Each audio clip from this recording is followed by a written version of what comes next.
नमस्कार। शोमर रतूड़ी एनालिसिस में आपका स्वागत है। आज मैं चर्चा कर रहा हूं यूपी की राजनीति में। यूपी की राजनीति में क्या घमासान हो रहा है। पूर्व मुख्यमंत्री और वर्तमान मुख्यमंत्री के बीच जो जवानी वो चल रही है उसके बारे में जिक्र करूंगा। यूपी में काबा बुलडोजर बा बुलडोजर बा, यूपी में काबा बुलडोजर बा बुलडोजर बा, यूपी में काबा डीएनए बा डीएनए बा, यूपी में काबा डीएनए बा डीएनए बा, यूपी में काबा लाल टोपी बा लाल टोपी बा, यूपी में काबा लाल टोपी बा लाल टोपी बा, यूपी में काबा काले करम्बा काले करम्बा, यूपी में काबा काले करम्बा काले करम्बा, यूपी में काबा सपा के गुंडा बा, यूपी में काबा सपा का गुंडा बा, यूपी में काबा सपा की गुंडई बा। तो आजकल यूपी में यही चल रहा है।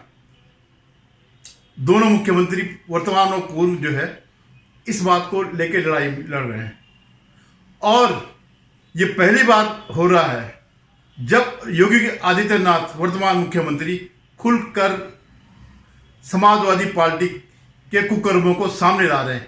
कोई परहेज नहीं, कोई वो नहीं, इसमें ऐसा होगा वैसा होगा, लोग नाराज होंगे या सपा के गुंडों को एक्सपोज करने पर उनके वोट कटेंगे या जो भी होगा। और क्या बोला उन्होंने, एक रहेंगे तो नेक रहेंगे, बटेंगे तो कटेंगे। इस पर आगे चर्चा करने से पहले मेरा आप लोगों से निवेदन है, आप मेरे इस चैनल को सब्सक्राइब करिएगा, शेयर कीजिएगा और अपनी राय को जरूर व्यक्त करें, कमेंट जरूर करें। धन्यवाद। तो जैसे मैं कह रहा था, यूपी में ये चल रहा है। यूपी अपने आप में कई यूरोपियन कंट्रीज से बड़ा एक राज्य है भारत का। जितनी समस्याएं यहां पर हैं उससे कम समस्याएं टोटल यूरोप में होंगी। और अगर आप लोगों ने देखा होगा, इससे पहले यूपी की क्या स्थिति थी, गुंडा राज था, गुंडागर्दी थी, माफिया राज था, सत्ताधारी के पास नहीं थी, चुने लोगों के पास नहीं थी। वो एक सिर्फ माध्यम थे, वोट लेने का माध्यम थे और जो सत्ता की मलाई है उसे खाने का। शासन किसके हाथ पे था, प्रशासन किसके हाथ पे था, माफियाओं के। और इस माफिया प्रशासन को अगर किसी ने खत्म किया तो योगी आदित्यनाथ है। लेकिन हुआ क्या, 2024 के चुनाव में जो उल्टी गंगा बही, यानी जो एक सुदृढ़ प्रशासनिक सरकार को कम वोट मिले, उनकी कम सीट आई, उससे जो है बीच में एक बार पार्टी में भी असंतोष हुआ, उनके आपस में मतभेद सामने आए। लेकिन अंततः स्थिति को समझते हुए केंद्रीय उसने नियंत्रण में लिया और एक सुलह कराई और एक ऐसी जगह पर पहुंचे हैं जहां पर कि योगी जी को खुला हाथ दे दिया, खुली छूट दे दी। जो बताते हैं कि तब उनकी नहीं चली थी टिकट वितरण पे और सब कुछ है। तो अभी ताजे जो है, जो होने वाले आगे आने वाले चुनाव हैं, वो किस बात के हैं, 10 विधानसभा के चुनाव हैं। तो जब ये बुलडोजर पर जब ये घमासान शुरू हुआ और उन्होंने पस्त करके रख दिया, ज्यादातर बुलडोजर जो चले हैं गुंडे अपराधियों के अलावा क्या, लगभग जितने भी गुंडे अपराधी हैं सारे के सारे मैक्सिमम समाजवादी पार्टी के हैं। क्योंकि उनका शासन ही गुंडों का शासन था, उनका शासन ही माफियों का शासन था। उनको तो सिर्फ पत्ती उसमें से कट लेने का वो था कि हमें वोट दो और हमें जो है इतना वो दे दो। कहानी योगी जी ने कि चाचा और भतीजा दोनों जो है उसमें लगे थे, उनके बंटे हुए थे। आप ये सोचिए जनता कितनी जल्दी भूल जाती है। जब इन लोगों को वोट दिया, वो भूल गए कि उनकी बेटियां, उनकी बहुएं किस तरह से शाम को निकलने में असहज महसूस हो जाती, असुरक्षित हो जाती थी। कोई उनका भरोसा नहीं था कि इनके साथ अनाचार ना हो। और इस बात को फील किया, महिलाओं ने भी फील किया।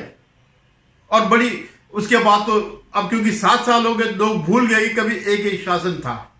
जैसे आज लोग भूल जाते हैं कि ये कांग्रेस वो कांग्रेस है जिसने कि हमेशा इस्लाम को बढ़ाया।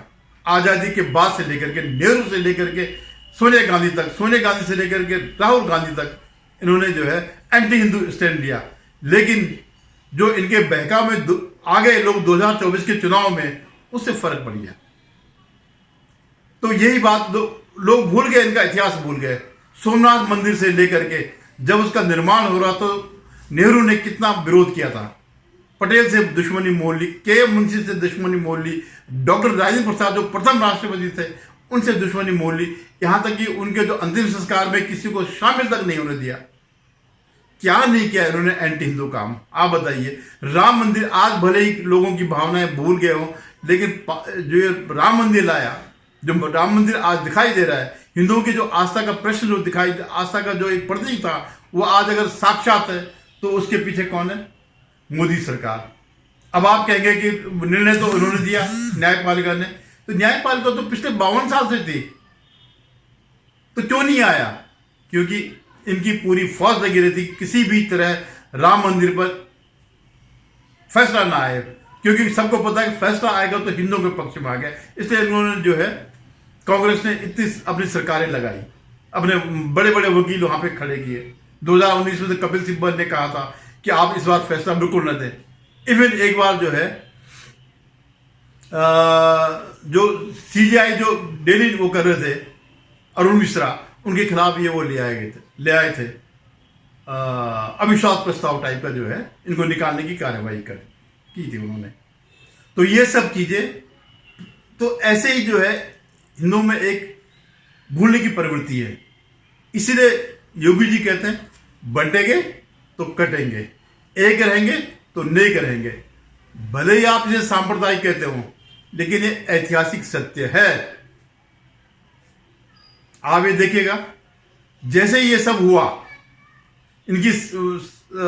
इनको बहुमत कम मिला बीजेपी को, और यूपी में सीटें आधा से भी कम रह गई, तो ये जो इनके गुंडे थे एकदम पर उन्होंने अपने अराजकता दिखानी शुरू कर दी। उनको लगा कि हमारा शासन आ गया, और वो जो मोइन खान है, एक उसके लिए एक बालिका को उसके साथ अनाचार कर रहा, गैंग रेप उसके साथ हुआ, कन्नौज में हुआ, नवाब सिंह ये यादव। और आप देखिए क्यों कहते हैं गुंडे हैं, इसलिए कहते हैं कि जब नवाब सिंह यादव का मामला उठा तो अखिलेश ने क्या कहा कि डीएनए टेस्ट करो, डीएनए टेस्ट करो, डीएनए टेस्ट करो। योगी जी ने डीएनए टेस्ट करा दिया, अब जाकर के उसी का निकला। अब चुप्पी साध दी, उसकी समझ में नहीं आ रहा है कि हम क्या करें। और इनके एक तो जूही सिंह करके एक नेता है, वो तो एक कदम आगे चले गई, वो तो उसका डिफेंड करने लग गई। उसने आरोप उस लड़की पे ही लगाया कि रात को कौन जाता है नौकरी मांगने के लिए, एक 15 साल की लड़की को कौन सी नौकरी मिलेगी। तो ये वो लोग जुर्माना संपत्ति की जब्तीकरण की कार्रवाई के साथ जोड़ रहे हैं, और अकेले उत्तर प्रदेश पुलिस अगले 2 वर्ष के अंदर 1 लाख नौजवानों की भर्ती करने जा रहा है।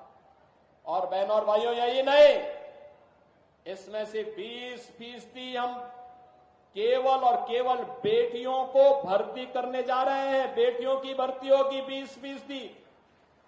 बेटियों की भर्ती इसलिए, इस समाजवादी पार्टी से जुड़े हुए जो उदंड और उच्छृंखल प्रवृत्ति के सहोदय हैं, इनकी सड़कों पर ठुकाई करने के लिए बेटी जब पुलिस में भर्ती होगी तो वह उसका उपचार करने की स्थिति में होगी, इनके गुंडागर्दी का उपचार भी करेगी और सड़कों पर ही उनसे निपटेगी। तो ये सब बौखलाए हुए हैं। जब से सत्ता पे आए योगी जी, तब से उन्होंने माफियों को उनका नेस्ता नबूद करना शुरू कर दिया। और माफियों पे चोट का मतलब समाजवादी पार्टी पर चोट, उनके मर्म पर चोट लगी। चाहे अतीक अहमद हो, जितने भी ये सब थे, इन सब का जो वो किया, इनकी प्रॉपर्टी खत्म करी, नवाब मलिक की प्रॉपर्टी खत्म करी, मोइन खान की प्रॉपर्टी को बुलडोजर लगा, ऐसे कितने ही। अब ये कहते हैं केवल एक धर्म को देख करके किया जाता है। भैया तो उस धर्म वालों को समझाओ जो तुम्हारा वोट बैंक है कि ऐसा न करे, कानून का पालन करें, नियम से रहें। ये देश जो है वो नहीं है, अराजक देश नहीं है, इसको अराजकता में मत डालो। कानून सबके लिए बराबर है। जो अगर बीजेपी वाला कोई करता हो तो उसके खिलाफ भी किया। और योगी जी ने पहला किस में लगाया था? दुबे। वो जो दुबे था जिसको फिर इनकाउंटर उसका हुआ था और जिसकी गाड़ी पलटी थी लाते हुए, मैं नाम भूल रहा हूं इस समय उस दुबे का, जिसने पुलिस वालों पर फायर किया था। तो ये राज था उस समय। तो जो ये बुलडोजर इनके लिए जो है, इनके शूर पे लगा हुआ, दिल पे लगा हुआ बुलडोजर, कि हमारे लोगों पर बुलडोजर चल रहा है। अरे समझाओ ना अपने लोगों को, कौन चलाएगा? कोई चलाएगा नहीं बुलडोजर। अभी ये सुप्रीम कोर्ट में भी गए, तो भले ये कुछ भी उसका कर रहा हो, लेकिन सुप्रीम कोर्ट ने कहा कि सबसे अच्छा जो है बुलडोजर न्याय वो जो है योगी जी कर रहे हैं। मुंह की खानी पड़ गई, अब चुप हो गए। पहले दिन तो इनको लगा कि हाँ सुप्रीम कोर्ट ने बुलडोजर पे कहा, बुलडोजर के खिलाफ बात करी, लेकिन जब यूपी का आया तो सुप्रीम कोर्ट ने खुद ही इनका प्रशंसा करी योगी जी के शासन की, कि वो जो करते हैं कायदे से करते हैं, कानून से करते हैं, कानून सम्मत है। तो ये बुलडोजर बुलडोजर। अब आप देखिए अखिलेश क्या करें कि जब हम सत्ता में आएंगे 2027 में, तो हम गोरखपुर ले जाएंगे बुलडोजर, सारे प्रदेश के बुलडोजरों को गोरखपुर की तरफ ले जाएंगे। क्यों? गोरखपुर क्या है? ये धाम है, ये भी बाबा गोरखनाथ की भूमि है, इसके ये पुजारी हैं योगी आदित्यनाथ जी। तो ये उसके प्रवृत्ति क्या है योगी इसकी अखिलेश की, जो पिता की थी। जैसे राम भक्तों पे जब उसने गोली चलाई थी, तो वही उसको जो है वही धार्मिक स्थल, हिंदुओं का धार्मिक स्थल ही तोड़ना है। उसने कभी ये नहीं कहा कि हाँ ये मथुरा में वृंदावन में जो इन्होंने मुगलों ने तोड़े थे भगवान कृष्ण के मंदिर, और वहां पे जो मीनार वो बना रखी है, मस्जिदें बना रखी है, हम उसको तोड़ेंगे नहीं। उसने कहा हम गोरखपुर में उड़ जाएंगे। पब्लिक ने तो कुछ नहीं किया। तो गोरखपुर में क्या है? वही उनका वो है, आश्रम समझ लीजिए या मठ कर लीजिएगा। तो उसका टारगेट वही है, बाप से लेकर के बेटे तक वो वही है, सांप्रदायिक है, प्रो इस्लाम में एंटी हिंदू है। इनकी रगों रगों में जो है हिंदू विरोध, हिंदुओं के खिलाफ जो है विष भरा पड़ा है। तो ये जो है, तो आजकल वो रोज वो कह रहे हैं कि हम बुलडोजर वहां ले जाएंगे। तो योगी ने भी कहा कि बुलडोजर चलाने के लिए भी जो है दम चाहिए, शक्ति चाहिए। जो अपराधियों के सामने चरण नतमस्तक रहते हैं, उनके हाथों में इतना दम नहीं है। तो इस तरह से ये चल रहा है और ऐसा सटीक जवाब मिल रहा है। और उन्होंने बताया कि जब इनके कार्यकाल में जब भी होता है, जो इनके जो गुंडा फौज है, उनके पीड़ित कौन होते हैं? ज्यादातर गरीब लोग होते हैं, दलित होते हैं, या समाज के पिछड़े वर्ग के लोग। तो जो चीज और लोग नहीं कह पाते थे, दबे छुपे बोलते थे, कभी कभार बोलते थे, वो खुलेआम बोल रहे हैं। और वो जो बंटेगर कटेंगे तो क्या गलत नहीं है? जब कश्मीर में हुआ तो क्या हुआ? कश्मीर में क्यों कश्मीरी पंडितों को भागना पड़ा? तुम बड़े सेकुलर हो, बताओ ना, कभी आपने सुनी आवाज? क्या एक भी आवाज नहीं सुनी कि क्यों इनको भगाया गया, कश्मीरी हिंदुओं को जो है क्यों मारा गया। और फिर मैं कहता हूं, जो आज बांग्लादेश में जो हो रहा है, इसमें जो हिंदू मारे जा रहे हैं वो 90% दलित है, कुछ नमो शूद्र समाज से वो लोग हैं। और इनको कौन ले गया था? एक दलित नेता था जोगेंद्र मंडल। तो सिलट जिले में वो हुआ, जनमत संग्रह हुआ कि ये जिला भारत में रहेगा या पाकिस्तान में रहेगा, और वो पाकिस्तान में चले गया जनमत संग्रह के द्वारा। और उसमें इसकी भी बहुत बड़ी योजना थी, बहुत बड़ा सहयोग था। बाद में वो उनको छोड़ के आ गया जब उसने देख लिया कि सचमुच जो इनका करनी और कथनी में बहुत फर्क है। जो ये बोलते हैं वो नहीं है, जो ये नहीं बोलते वो है। लास्ट में उन्होंने जब अपना त्यागपत्र दिया तो उसमें सारी बातें उन्होंने लिखी। तो क्यों नहीं बोलेंगे? क्यों शर्माएंगे कि बटोगे तो कटोगे, एक रहोगे तो नेक रहोगे? क्या इससे पहले यहां दंगे नहीं होते थे? यूपी में कितने दंगे होते थे। मुजफ्फरनगर का दंगा तो अखिलेश के टाइम पे हुआ था। छोड़ना पड़ा हिंदुओं को अपना घर, टेंटों में रहना पड़ा। क्यों? क्योंकि वो एक ही समुदाय था, जाट समुदाय था। पूरे हिंदू साथ नहीं थे तो वो कट गए, और एक रहेंगे तो नेक रहेंगे। अब आप बांग्लादेश में देखिएगा कि भारत के एक टेलीफोन से, एक ट्वीट से नरेंद्र मोदी के, वहां पर जो हिंदुओं के खिलाफ हिंसा हो रही थी वो रुक गई। यूएस का जो इतना शक्तिशाली देश है उसको भी जो है इंस्ट्रक्शन देने पड़े अपने पपेट को, जो मोहम्मद यूनुस जो है, जो वहां का कार्यकारी अधिकारी है, प्रधानमंत्री समझिए, या अभी तो पोस्ट उसकी मुख्य सलाहकार की पोस्ट है, उसको रोकना पड़ा, हिंदू मंदिरों में जाना पड़ा। ये नहीं कि सेकुलरिज्म की वजह से जाना पड़ा। अगर सेकुलरिज्म होता वहां पर, अगर हिंदुओं के प्रति जरा भी दर्द होता तो 27% से 7% नहीं आते वहां के वो। लेकिन यहां पर क्या है कि हमारे यहाँ ओ हो सेकुलर।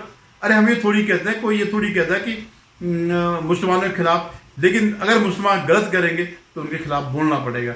और ये बात सबसे पहले किसने कही? ये बात 4 जनवरी 1948 में सरदार पटेल ने, लौह पुरुष सरदार पटेल ने कलकत्ता में ये बात कही थी कि तुम आज अगर हम पे शक करते हो, मुसलमानों ने कहा कि हम पे शक क्यों किया जाता है, यार तुम ही बताओ, 4 दिन पहले तो तुम लोगों ने पाकिस्तान के लिए वोट दिया, अब रातों रात क्या बदल गया जो तुमने यहीं रहने का निश्चय किया है? इसलिए अगर आप ध्यान से देखिए, पटेल का नाम कोई नहीं लेता, न कोई कांग्रेसी लेता, न कोई वामपंथी लेता, क्योंकि वो सच्ची बात कहने वाले लोग थे। तो जब पटेल सरी के नेता ये बात कहते हैं तो ये बात समझ में आती है क्या है। तो योगी जी ने कहा कि बुलडोजर चलाने के लिए दिल और दिमाग चाहिए, और मैं सच बताऊं, अखिलेश भी बिल्कुल पप्पू है। उसको बात करने के वो नहीं है, किस तरह से पॉलिटिकल बात की जाती है, वो उसको इस बात का घमंड है कि मेरे साथ जो है यादव हैं और मुस्लिम हैं। देखिए, वो प्रधानमंत्री बनना चाहते हैं, कम से कम प्रधानमंत्री का रोल उन्हें नहीं प्ले करना चाहिए। ये काम प्रधानमंत्री जी का है, भारत सरकार का है कि दुनिया में किस देश के साथ कैसे संबंध रखना है। ये पहली बार नहीं मुख्यमंत्री जी कर रहे हैं, मुख्यमंत्री जी पहले भी कह चुके हैं। मुझे उम्मीद है कि दिल्ली वाले इन्हें समझाएंगे कि दिल्ली वाले फैसलों पर वो हस्तक्षेप न। और इस समय जो कुप्रचार हुआ, जो झूठ बोला गया कि आरक्षण खत्म हो रहा, उस वजह से कुछ ओबीसी आ गए और दलित आ गए, जिन दलितों को हमेशा इन लोगों ने उत्पीड़न किया। आपको याद होगा मायावती के साथ क्या क्या नहीं हुआ था guest house, Lucknow guest house कांड में, बलात्कार तक की कोशिश की गई। फिर उनको बचाने वाले एक बीजेपी के बड़ा नेता थे, शायद द्विवेदी थे, क्या नाम है भूल रहा हूं इस समय उनका नाम, उन्होंने उसको बचाया। इसलिए कभी भी आप देखिए, ये लोग अभी न यादव दलितों को, बीएसपी को वोट देते, न जाटव इनको वोट देते हैं, क्योंकि वो जानते हैं कि हमारा उत्पीड़न कौन करता है। और जब ये सत्ता में आते हैं तो इनका सिर्फ एक ही काम रहता है, उत्पीड़न करना। और वो तो उसी संदर्भ में उन्होंने कहा, योगी जी ने, कि इस समय जो है प्रदेश में जो है भेड़िए जो है उत्पात मचा रहे हैं। तो भेड़िए 2 अर्थ में है, क्योंकि चुनाव के रिजल्ट आने के बाद कई घटनाएं ऐसी हुई। हालांकि अब जब से बुलडोजर एक्शन हुआ तब से ये सब रुक गया, काफी कुछ रुक गया। तो देखिएगा कि किस तरह से जो है, हालांकि ये सब चीजें, इनका परिणाम जो है, ये जो 10 विधानसभा के चुनाव के जब परिणाम आएंगे उसमें देखेगा कि मोदी जी का जो इम्पैक्ट है, जो लोग याद करते नहीं याद करेंगे कि पहले क्या स्थिति है और आज क्या स्थिति है। पहले इस प्रदेश में माफिया राज था, लड़कियों का घर से निकलना दुभर था। अब वो लड़कियां, वो महिलाएं, वो समाज इस बात को याद करता है, नहीं करता है, या फिर 2027 में उसी की पुनरावृत्ति करता है। ये तो अपनी आदत बदलेंगे नहीं, आप लिख के ले लीजिएगा। जब से इस पार्टी का गठन हुआ तब से लेकर आज तक इसमें कोई फर्क नहीं पड़ा। धन्यवाद। आपसे पुनः निवेदन है कि आप मेरे इस चैनल को सब्सक्राइब करिएगा, शेयर कीजिएगा।